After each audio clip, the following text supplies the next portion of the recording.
And it's a mystery to me, and I'll share it with you. If I believed that there was a Saviour who'd been appointed or sent by, or a prophet, appointed or sent by a God who bore me in mind and loved me and wanted the best for me, if I believed that, and that I possessed the means of grace and the hope of glory, to phrase it like that, I think I might be happy. They say it's the way to happiness. Why doesn't it make them happy? Well, don't you think it's a perfectly decent question? Why doesn't it? Because they won't be happy till you believe it too. And why is that? Because that's what their holy books tell them. Now, I'm sorry, it's enough with saying in the name of religion. Do these texts say that until every knee bows at the name of Jesus and so on, there will be no happiness? Of course it is what they say. It isn't just a private belief. It is rather, and I think always has been, and it's why I'm here, actually a threat to the idea of a peaceable community. And very often, as now, and frequently, a very palpable one. So I think that's the underlying energy that powers the friendly disagreement between Tony and myself.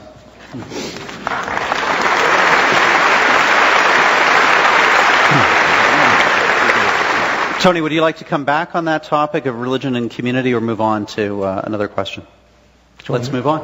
Also on our website, big discussion around the topic of religion and its role in the invasion of Iraq. And Mr. Blair, the question is for you, and it's about something that many people posted about, something you said once about the interplay of religion and politics. And to quote you directly, you said, "What faith can do is not tell you what is right, but give you the strength to do it." The question being, what role did faith play in your most important decision as Prime Minister, the invasion of Iraq? I think we can nail this one pretty easily. It was not about religious faith. And, you know, one of the things that I sometimes say to people is look, the thing about religion and religious faith is if you are a person of faith, it's part of your character. It defines you in many ways as a human being. It doesn't do the policy answers, I'm afraid. Okay? So as I used to say to people, you know, you don't go into church and look heavenward and say to God, right, next year the minimum wage, is it £6.50 or £7? Unfortunately, it doesn't tell you the answer. And even on the major decisions that are to do with war and peace that I've taken, they were decisions based on policy. And so they should be, and you may disagree with those decisions, but they were taken because I genuinely believe them to be right.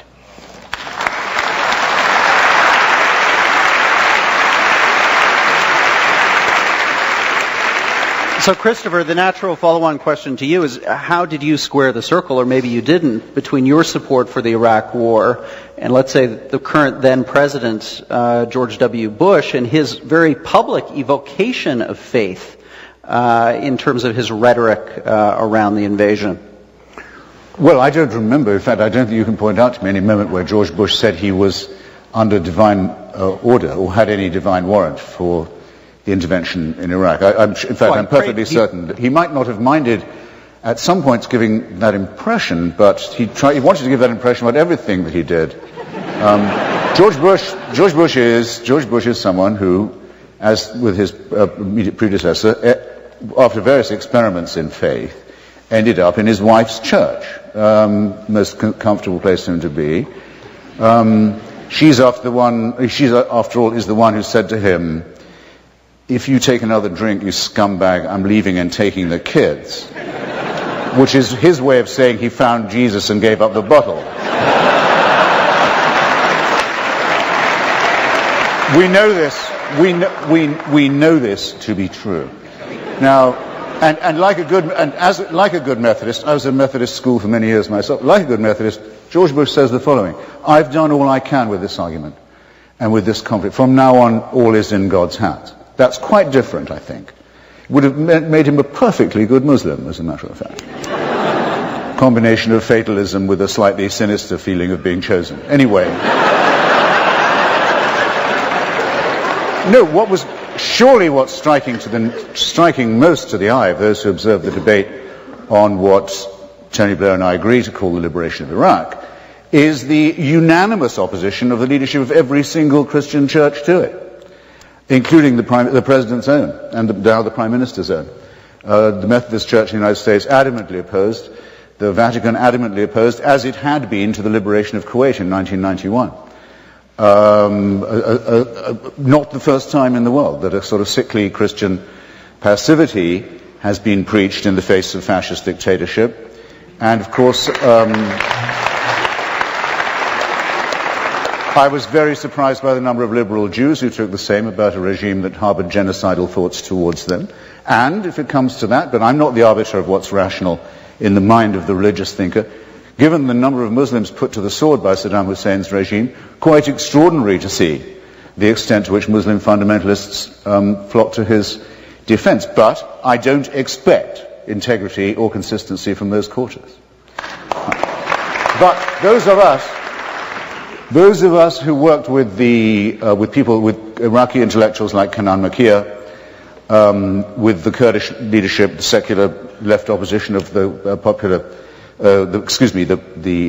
Patriotic Union of Kurdistan, the Iraqi Communist Party, I have to give it credit for this, many feminists and other secular who'd worked for years to bring down Saddam Hussein, are very proud of our solidarity with those comrades, those brothers and sisters. We're still in touch with them.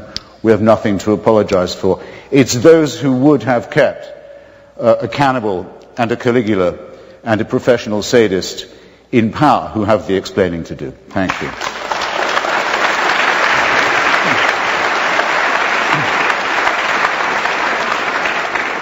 Well, I want to be conscious of our time and go to our two final on-stage questions, and I believe the first one is for Mr. Blair, a student at the Munk School of Global Affairs. Introduce yourself and ask your question to Mr. Blair. Yes, good evening. My name is Jonah Cantor, and my question pertains to something that's come up earlier this evening.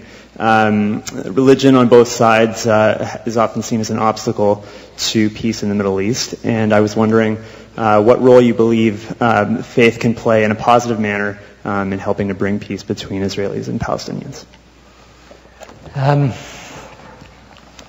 Well, I remember a few months back I was in Jericho, and when you go out from Jericho, they took me up to. We went to visit the Mount of Temptation, which is where I think they take all the politicians, and the guide that was showing us around, the Palestinian guide, he suddenly stopped at one point and he said, "This part of the world," he said, "Moses, Jesus, Muhammad, why did they all have to come here?" And I sort of said, "Well, supposing they hadn't, would everything be fine?" And he said, "Oh, probably not." But you know, the religious leadership can play a part in this. For example, I don't think you will get a resolution of the issue of Jerusalem unless, which is a sacred and holy city to all three Abrahamic faiths, unless people of faith are prepared to try and find common ground so that they are entitled to worship in the way that they wish. And it's correct that in both Israel and Palestine you see examples of religious fundamentalism and people espousing and doing extreme things as a result of their religion. But I can also tell you that there are rabbis and people of the Muslim faith on the Palestinian side who are desperately trying to find common ground and ways of working together. And I think, you know, part of the issue, and the reason indeed for me starting my faith foundation, is that we can argue forever the degree to which what is happening in the Middle East is a result of religion or the result of politics.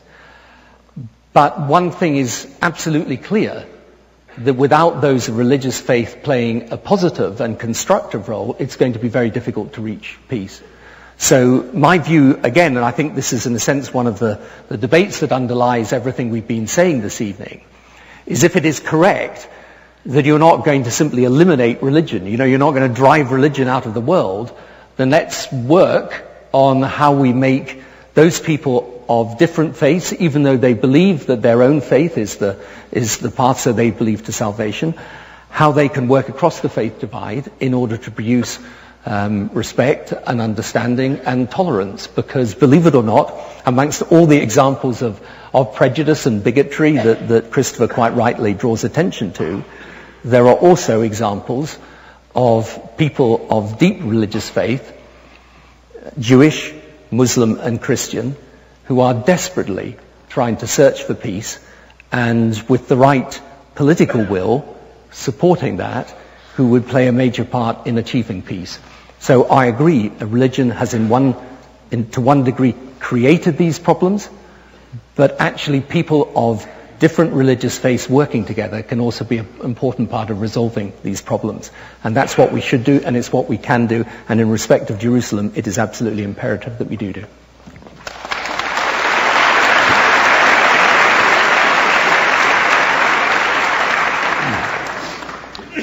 Visitor goes to the Western Wall. Anything he can do. Visitor goes to the Western Wall, sees a man tearing at his beard, banging his head on the wall, shoving messages into it at the rate of knots, wailing and flailing, watches with fascination. When the guy finally breaks off, says, "Excuse me, I couldn't help noticing you were being unusually devout in your addresses to the wall, to the divines. Do you mind if I asked you what you were praying for?" He said, "I was praying that there should be peace, that there should be mutual love and respect between all the peoples in this area." And he said, "And what do you think?" says the visitor. Says, "Well, it's like talking to the wall." But there are people who think talking to walls is actually a form of divine worship in this part of the world. And it's another instance, and not that I didn't bring it up laboriously myself, but I don't mind it again, of the difference between Tony and myself when he says, he uses his giveaway phrase, "in the name of religion," rather than as a direct consequence of scriptural authority, which is what I mean when I talk about this. No one's going to deny, are they? No one is going to deny there are awards of real estate made in the Bible by none other than Jehovah himself. That land is promised to human primates over other human primates in response to a divine covenant. Do excuse me. Sorry, this sometimes happens. No, that can't be denied. When David Ben-Gurion was prime minister of what he still called a secular state, he called in Yigal Yadin and Finkelstein and the other Israeli archaeologists, professional guys, and said, "Go out into the desert and dig up the title deeds to our state. You'll find our legitimate..." That was the instruction to the Department of Archaeology. They went, after they conquered Sinai and West Bank, they went even further afield, looking for some evidence Moses had ever been there. They didn't find any because there never has been and there never will be any. But you cannot say that the foundational cause, casus belli in this region, the idea that God intervenes in real estate and territorial disputes, isn't inscribed in the text itself. And not only in the Jewish text, but thanks to a foolish decision taken in the early Christian centuries, where it was decided not to dump the New Testament, but and to start again just with the Nazarene story. Great Christian theologians like Marcion were in favor of doing that. Why do we want to bring the darkness and tyranny and terror and death and blood and cultism of the first books along with us? Surely we should start again. No, we're saddling ourselves with all that. So this is a responsibility for the Christian world too. And need I add that there is no good Muslim who does not say that Allah tells us we can never give up an inch of Muslim land, and that once our mosques are built, there can be no retreat. It would be a betrayal. It would lead you straight to hell. In other words, yes, they gibber and jabber, all of them, the three religions. Yeah, you're quite right. God awards land. It's just you've got the wrong title.